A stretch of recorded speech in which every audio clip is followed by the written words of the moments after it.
Finally నేనైతే chalk తీసుకొని try చేస్తున్నాను. మీకు ఎప్పుడైనా ఇట్లా జరిగిందా ఫ్రెండ్స్? జరిగితే ఒక కామెంట్ చేయండి. టెంకాయలు కొట్టినట్టు కొడుతున్నాను ఫ్రెండ్స్, అయినా కూడా రావట్లా. టెంకాయలు ఈజీగా వచ్చేస్తాయి.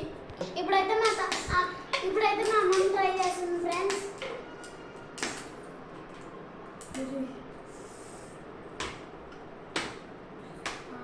ఓకేనా, వచ్చేస్తుందండి.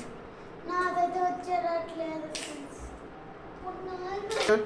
ఇదైతే రాదు ఫ్రెండ్స్, ఇంకా వదిలే